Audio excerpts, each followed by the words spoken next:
you may be, and however you may be listening. We're on iHeartRadio, we're on Fox Sports Radio, and we're right here on FS1. Joy, how are you today? I'm doing great. How are you? I feel very, very good about this Super Bowl. I will be mostly obnoxious and unbearable for the next 2 weeks. Well, what else is there? I mean, who are you rooting for? I'm not rooting for anybody. I felt a few years ago when the Patriots, my sister never liked sports.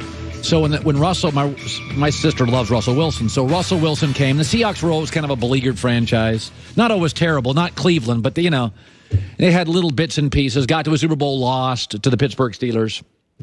And by the way, a lot of bad calls in that game. Seattle didn't gripe about it. Anyway, so I thought the Seahawks, and I love Russell Wilson, and the Patriots, I was like, this is fun. I don't care. My feeling on the Super Bowl is I don't give a rip. I mean, I'm happy. I live in a city in Los Angeles. People will be very happy. It's good for the league I love. It's good for Los Angeles. It's fun. Sean McVay's a genius. Jared Goff. So that's a great story. And all my neighbors. I mean, the other day when field goals were getting kicked, I can hear my neighbors screaming. Or if New England wins, I lived in Connecticut for 10 years. So I love this story. I like when smart wins in life. Smart people, smart businesses, smart coaches, smart players. So New England's this academic football team that is just smarter than everybody, so I love that. And I lived in Connecticut, and, I watched when you live in an area, grow up in Pittsburgh, I mean, every story you read is about the Steelers. Right. So I have these two organizations that I know well, know people inside, so I don't have a rooting. It's just fun. I'm very much rooting for the Rams. You are? Very much. In a blowout? No, it does not have to be a blowout at all. I'm perfectly fine with the W. I just hope when you and I next year, because Fox has the Super Bowl next year, I'm just hoping that you and I don't get the Jags against, No. I think the sports gods were just teasing us with that. Like, let's just keep you all on edge. Just you're gonna have to really watch these games. Well, you and I could get Baker Mayfield next year. I'm okay with that. In a strange way, so am I. I have very not good feelings about that happening, like actually coming true. But I'd be okay with it. All right, 15 minutes. Soon to be Hall of Famer Tony Gonzalez stops by, former Chief. Later in Best for Last, this will be really fun. My fond farewell to the most debated topic in sports history. Well, the fallout continues from the controversial non-pass interference call in the NFC title game. And would you look at this? The NFL plans to study making pass interference reviewable. Why? Because they had a bad call in a game? By the way, that wasn't called pass interference. So now you're going to allow coaches on plays that aren't called to say, across the field, I thought there was a pass interference. It wasn't called. Yeah, I know, but I want to review it. This wasn't called anything. What are you reviewing? It was a non-call. So you're going to allow coaches now the ability throughout the course of a game to just demand, I see something I think I saw on the other side of the field that should have been pass interference, and folks, referee whiffed. Happens all the time. There are now pictures all over the internet of 6 calls against the Saints that weren't called. But this is recency bias. In psychology, that's what they call it. You remember the last bad call. That one cost you the game. Listen, if you watched in football all season long, what was the one complaint about the NFL? Okay, they got the catch thing right. The one knock on the NFL all season was, man, there's too many flags. All season. Every Monday I'd show up. That's what everybody complained about, me included. So the NFL, and they've done this through their history, made a conscious decision this weekend. We're not calling anything. There were face masking penalties twice on the Saints, never called. Rams cornerbacks were hyper aggressive. There were a couple pass interference calls in the Rams in the first half, never called. There was a Saints player stepped on a Rams player, never called. These officials didn't call anything this weekend because they listened to you, the fans. You, and the NFL's been doing this for years. You got tired of the catch situation. They changed it. Right in the middle of a season. Super Bowl. We're going to change it. Catches count now. So they listened to you, and you're this morning waking up in New Orleans. The league's got it out for us. Give me a break. Kansas City, New England was the highest rated AFC game or second highest rated AFC championship game in 42 years. Want to know the reason why? There was almost no penalties in the first three quarters. It was a good game. It wasn't that good. I mean, the game wasn't that good. Why'd it get the rating? Because the flow was good. No penalties, only 5 through three quarters. That's why the NFL is king. Major League Baseball is rigid. The NBA takes a while to figure stuff out. NFL will change stuff overnight.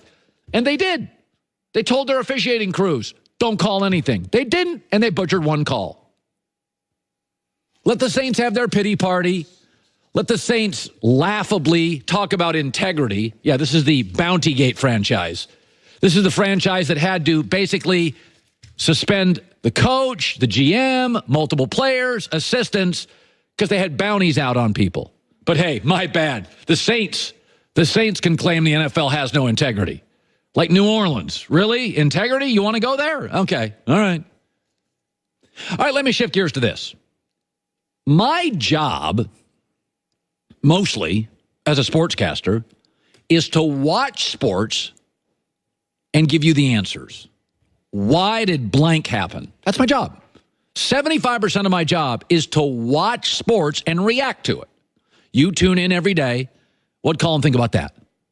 Okay. Now, 25% of my job is to theorize on what's going to happen next, predict what's going to happen next, tell you who's going to win this game. But a big chunk of my job is to watch sports and give you answers.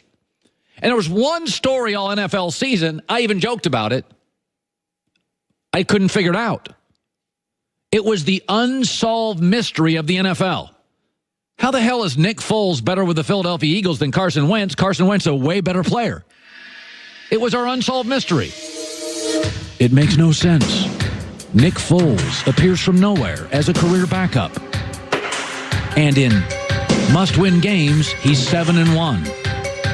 MVP of the Super Bowl for a career backup, who was the sixth best quarterback in his own conference his final year in college. It makes no sense. Well, folks, the unsolved mystery, this morning, it got solved.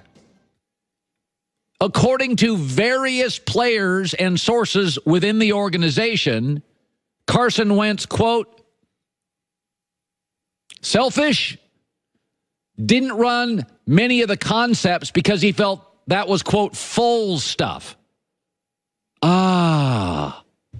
So a month ago, I said on this show, I said the only thing I knew about the Foles-Wentz thing was that I was told that Foles was more reliant on coaching, less talented guy, that makes sense, easier to coach. And I said a month ago, Wentz was a little tougher to coach because like anybody that's really talented, Cam, Rodgers, Wentz, they're more reliant often on themselves and a little bit less reliant on coaching. That's all I knew. And today it's been confirmed. Foles is easier for the staff to coach. And that, by the way, this is a very human thing. And I don't want to see everybody bang on Carson Wentz. Folks, this is what would happen with anybody in that situation. Tom Brady, an absolute legend, with not only a trophy case, probably has a trophy room or two, his 9th Super Bowl, he felt somewhat threatened by Jimmy Garoppolo, who won a single game. And Garoppolo got traded for an end table. And that's Tom Brady. If you're a star or a top draft pick and you get hurt and your understudy comes in and wins a Super Bowl, it's incredibly human for you to kind of bristle when you come back and say, I want to run my plays, I want to run his plays. Carson Wentz is just like anybody. Hell, Brady, according to various reports, didn't love the fact that his understudy was right behind him. Didn't want him there. So, you know, the story, by the way, says that Carson Wentz plays favorites. Do you see who supported him in the story? Zach Ertz. When Zach Ertz and Wentz are together, they're like, you know, bosom buddies. They're buddies. That's who he throws to. Not a shock, the one guy that supported him in the story and said it's not true is Zach Ertz, his favorite target. So, yes, this is sort of what I was told about a month ago. Now, there's much more severe quotes. He's arrogant. He's selfish. The story also said he's an incredibly hard worker. He's brilliantly talented, and a lot of people like him, but he's harder to coach. So, to be honest with you, the only thing that would be surprising is if there wasn't a little tension in the room. Star gets drafted, star gets hurt, understudy comes in, gives the city its first Super Bowl, and you don't think the star's going to have a little ruffled feathers? Of course he is. And there is no moral to the story other than Carson Wentz is human. And how do you solve this story? Very easily. Smart teams do this all the time. You trade Nick Foles, and there's a sucker out there that's going to overpay him and give you more players than he's worth. Carson Wentz is clearly the future. Carson Wentz is clearly more talented. Carson Wentz is absolutely who you should build around. And Nick Foles, there's a sucker every minute. We'll pay him a fortune, trade multiple players, and Philadelphia will do what New England does, what the good teams in this league do. Manipulate the suckers. So this is an easy problem to solve. Move out of the Nick Foles business, trade him for somebody, get some pieces, draft another quarterback to back up Carson Wentz. It's all good. But the only surprise here would be this didn't happen. If Brady and Garoppolo had tension and he played a game and a half, you don't think Nick Foles getting Philadelphia its first Super Bowl? That's not going to create a little tension? Of course it is. Coming up, the next Brady is already here, and it will be impossible to deny. Plus, Tony Gonzalez. Don't let your age creep up on you, surpass you, and beat you. Fight it off. Every day, fight it off. Refine your prime with M-Drive. M-Drive contains clinically tested ingredients. Basically, increase your energy. Boost natural testosterone levels already in your body. And that increases energy and strength and stamina and drive. That's why it's called M-Drive. Created by a formulator who made the product for himself over a decade ago to stay active because he wanted to feel like he did in his 20s and 30s. It worked. And today, thousands of men are part of Team M-Drive. Take the supplement every day. Share your amazing results. M-Drive, you can get it at Walgreens if you want, or Walmart, Sprouts, GNC, or Vitamin Shop. But if you want to save money, just go online. Go to buymdrive.com, put in the promo code HERD, H-E-R-D, and receive 20% off any M-Drive purchase. Feel stronger longer. Refine your prime with M-Drive. Promo code HERD, H-E-R-D, at checkout.